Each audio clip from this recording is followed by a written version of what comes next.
So our lesson tonight comes from John chapter 4, and it's kind of a logical conclusion to this section of John. John's gospel is arranged differently than the synoptic gospels, and so he kind of thematically places the first sign at Cana and the second sign at Cana as sort of bookends to the things that we've been looking at in between. Jesus' conversation with Nicodemus, Jesus' conversation with the woman at the well. And so you'll see some ways that these verses sort of tie together.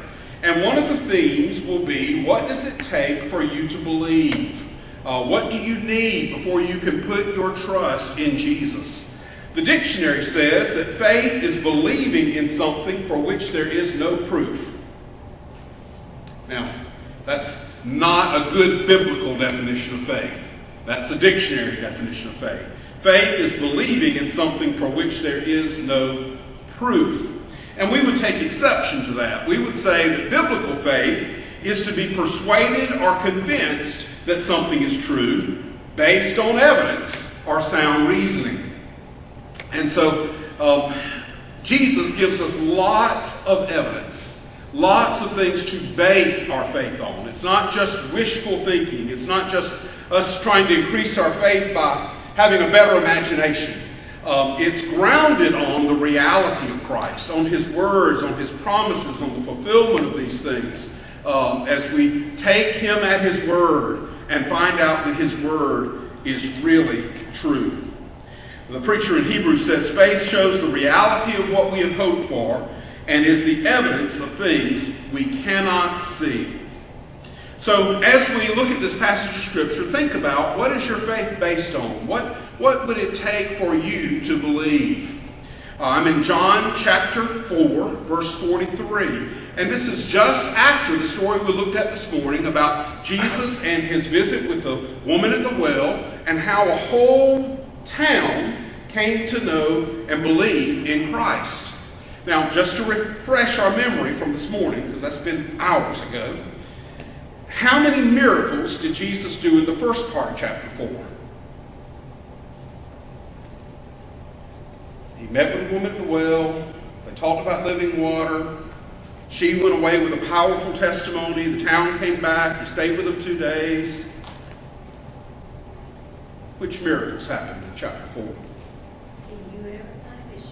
Well, that is a miracle. Thank you, Brenda.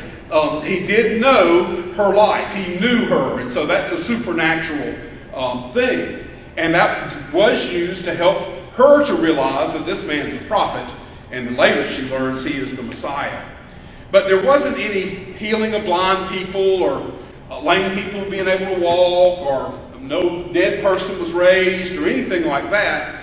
How did the Samaritans come to believe? What did they base their belief on? The testimony of the woman, and then they got to know Jesus.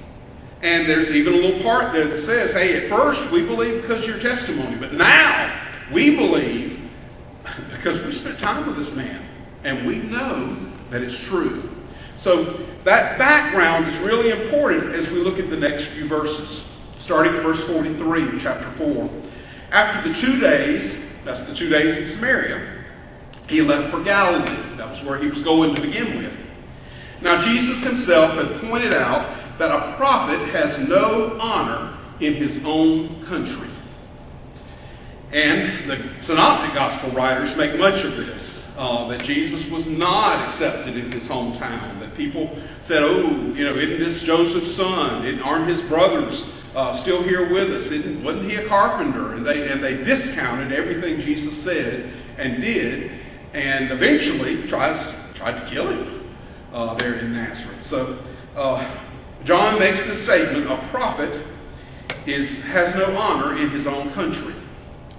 When he arrived in Galilee, the Galileans welcomed him, for they had seen all that he had done in Jerusalem at the Passover festival, for they also had been there. And you may remember me telling you last Sunday night that the Gospel of John contains 3 celebrations of the Passover. And that's one of the clues we have about Jesus' ministry. In the Synoptics, there's just one Passover. And so if all we have are Matthew, Mark, and Luke, we might think that Jesus' ministry lasted a year. But John's gospel helps us to know that it's at least 2.5 years, and perhaps 3. And Luke tells us that Jesus began his ministry when he was about 30. And so that's where we get the idea that Jesus died for you and me at the age of 33. So this is the first Passover cycle that will kind of come to a conclusion in these verses. And the people in Galilee had been to Jerusalem. They had seen miracles. Now, let me pause there for just a minute. What's the first miraculous sign in the Gospel of John? We looked at it last Sunday night. Water into wine. Yes. Water into wine. Tonight we'll look at the second miraculous sign. And as I pointed out, there are 7 signs in the Gospel of John that prepare us for Jesus' resurrection. Now that doesn't mean that he only did 7 miracles, or that John only talks about 7 miracles. Evidently, when Jesus was in Jerusalem for the Passover, he did a lot of miracles. How do we know? Well, Nicodemus comes to him in chapter 3 and says, nobody can do the things you're doing unless God were with him. And here we see that the folks in Galilee receive him warmly. He's the hometown boy. He's made it big in the big city. He's performed these miraculous signs, and everybody's just amazed. Do you think Jesus trusts this welcome? No, I don't think he does. Because it's not based on belief in who he really is. It's just a desire to see something people hadn't seen before. He's a curiosity at this point. Once more, he visited Cana in Galilee, where he turned the water into wine. So John here's reminding us of kind of completing this.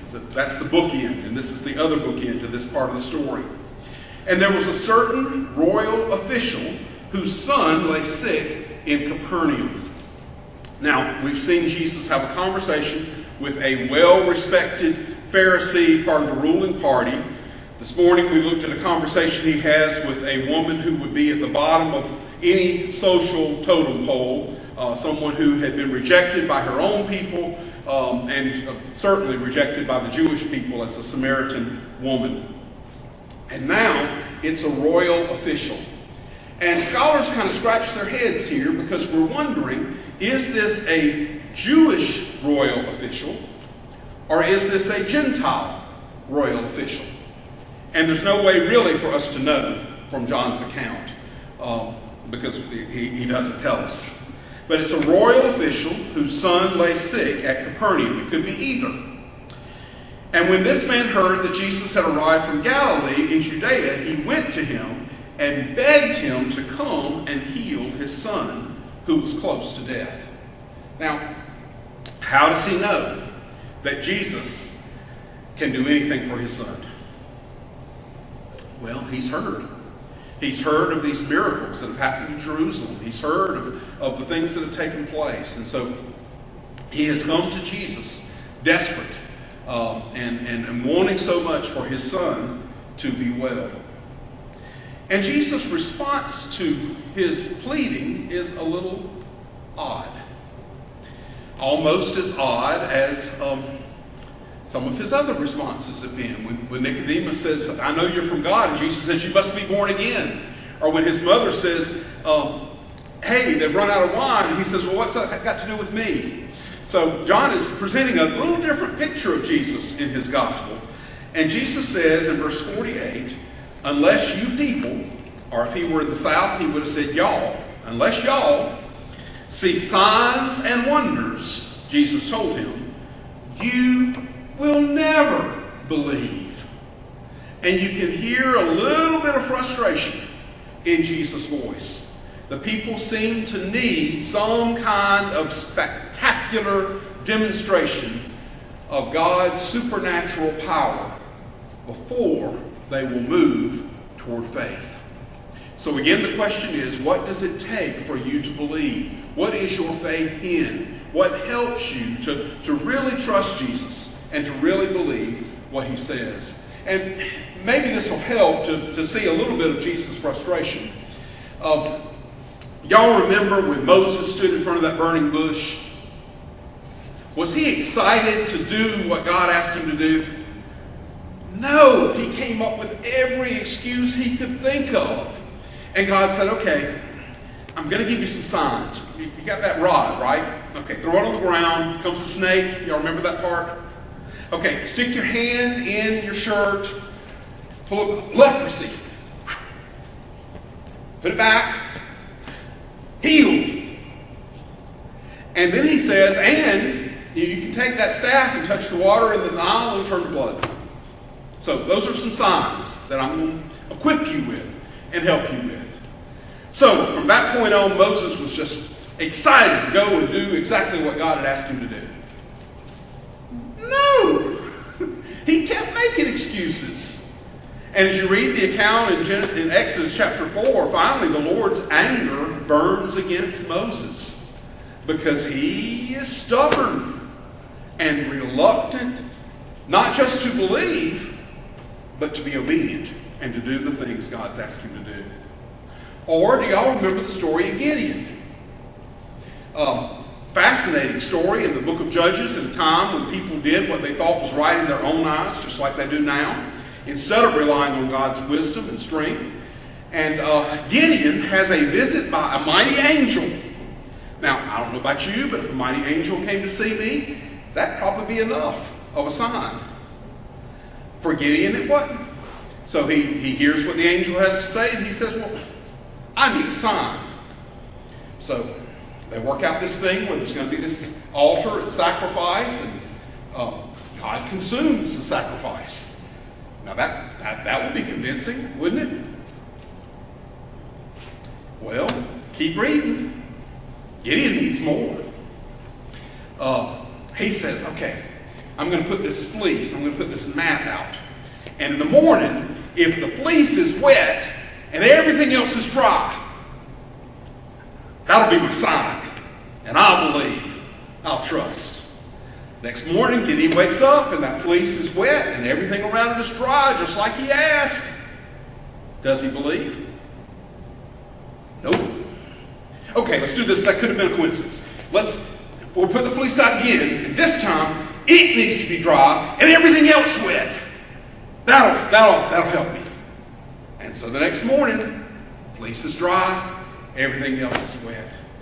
Now, sometimes we look at those stories and think, isn't it wonderful that God, is so patient with Gideon? And it is, because we need him to be patient with us. But can you see the frustration level there?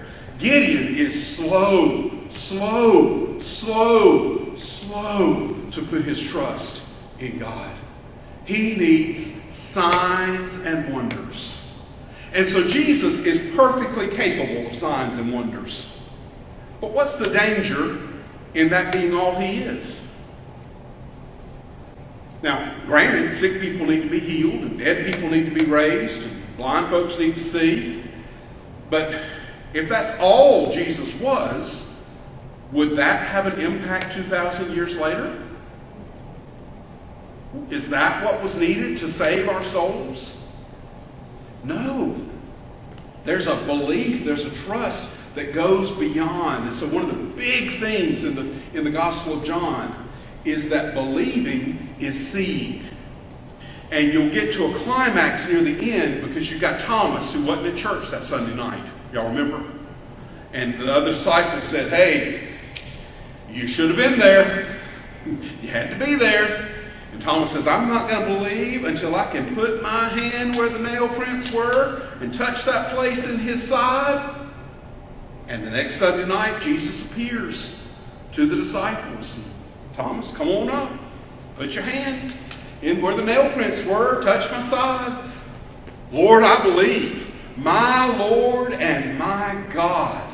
Thomas confesses. Y'all remember what Jesus says next? Blessed are those who have not seen, yet have believed. So Jesus is calling us to a deeper faith. Why is that necessary? Is there ever a time when the circumstances around us, when the things that we might see, if that's all we were looking at, would cause us to lose faith? answer my own question. Yes!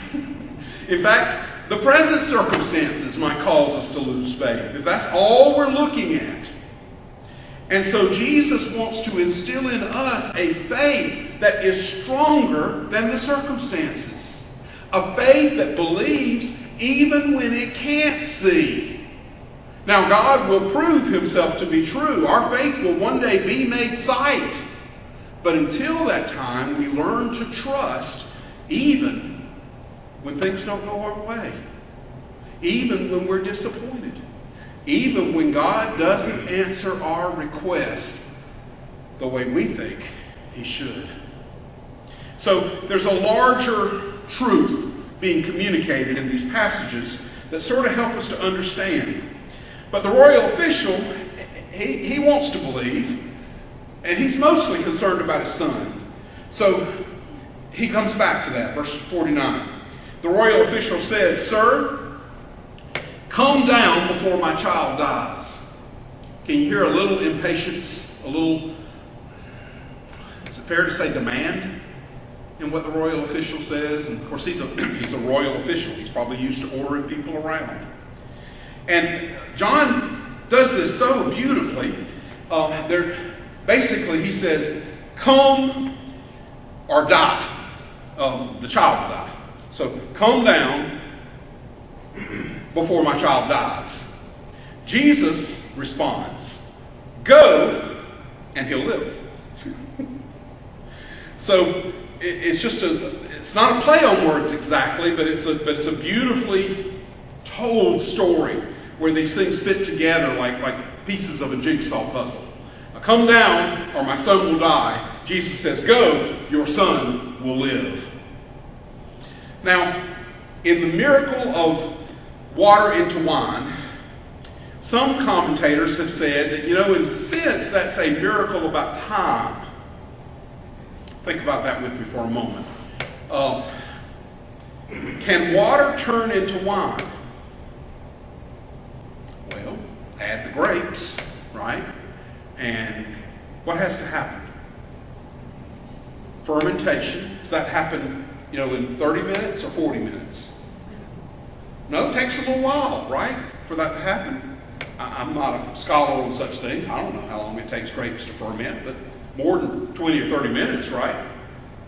And so some scholars have argued that the first miracle there is a miracle related to time. Jesus speeds up the process. Now, there's really more to it than that, because he takes ceremonial water jars and it becomes wine. There are no grapes in the recipe even.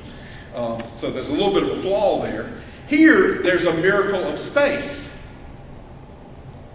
In both miracles, there's no abracadabra moment. There's no special dust or flashing lights or Red Sea parting or anything like that. Jesus says, "You can go. Your son's going to be okay. Your son's alive. Your son is living." Is he there with the son? Nope. How can he heal when the son's 20 miles away? That's pretty good doctoring, isn't it? I mean, we've got these internet doctors these days, but still, it's a miracle of space. Jesus doesn't have to be right there. Why is that important to us? Is Jesus, well, he is with us where two or more are gathered in his name, but there's some space in terms of his physical body and the needs that we have right here, right now. Space is not a problem for Jesus at all. And this miracle illustrates that. Verse 50. "Go," Jesus replied, "your son will live." And I love how the NIV translates this. The man took Jesus at his word. The man took Jesus at his word. He believed that what Jesus said was true. Now, what's his faith based on at this point in the story? Is it based on a miracle? It's not based on a miracle because, they're 20 miles away from there and no way to know. And it's based on Jesus' word. Do we have Jesus' words? Are there things we need to learn to take Jesus at his word? If Jesus tells us, for example, that we need to go the extra mile, should we trust him and believe him enough to actually do it? If he tells us we need to turn the other cheek, should we take him at his word and really put that into practice? Or should we discount that somehow and kind of do what we want to do to begin with? What does it mean to take Jesus at his word, to really trust what he says, to the point that it alters our decisions, it alters our priorities, it alters our lives? The man took Jesus at his word and departed. And while he was still on the way, his servants met him with the news that his boy was living. When he inquired as to the time that his son got better, they said to him, "Yesterday at 1 PM, the fever left him." Then the father realized this was the exact time at which Jesus had said to him, "Your son will live." So he and his whole household believed. And this was the second sign Jesus performed after coming from Judea to Galilee. Now, can John count? We've already realized that there are lots of miracles Jesus has done. And he's got turning water into wine as number 1. He's got this miracle as number 2. But we know there are miracles that happened in between. Why does he assign number 2 to this miracle? I mean, is he saying that the other miracles aren't important? He didn't even tell us about them. At the end of the gospel, he'll say, and if I were to have written down everything Jesus did, all the books in the world would contain it. He did a lot of stuff. But these are written that you might believe. So John chooses 7 miracles that emphasize a different aspect of who Jesus is. And this miracle emphasizes the fact that we can trust what he says. We can take him at his word. Our faith can be based not only on what Jesus does, but on what Jesus says. We can take Jesus at his word. Authentic faith is not a blind leap in the dark or a ride on the crest of an emotional wave. Authentic faith is an informed belief about Jesus Christ. And authentic faith is shown in a growing dependence. When did this man believe? When Jesus said, "Your son will live." He believed it. He took him at his word. Did he lose faith on the way home? No. But what happened to his faith when he got confirmation? Did his faith get smaller or greater? Greater. And that's what happens to us too. We make a commitment to Jesus. We trust him. We put our lives in his hands and say, I want you to save me from my sins. I want to follow you as my Lord. And each step that we take, trusting Jesus, confirms our faith.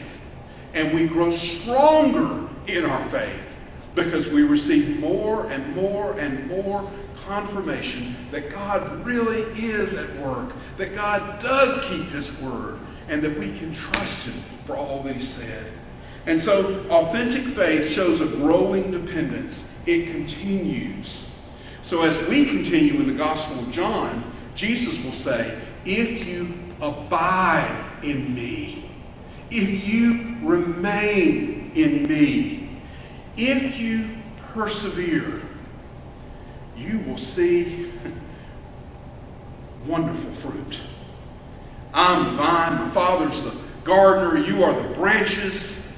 If you abide in me and I in you, you will produce fruit. Fruit that will last. So this is just a short little miracle story. But it's a powerful miracle story because it teaches us so much about what faith is and helps us in this world where circumstances don't, at first glance, always confirm our faith. And yet we trust and believe, and God proves himself to be true. Father, thank you for your word.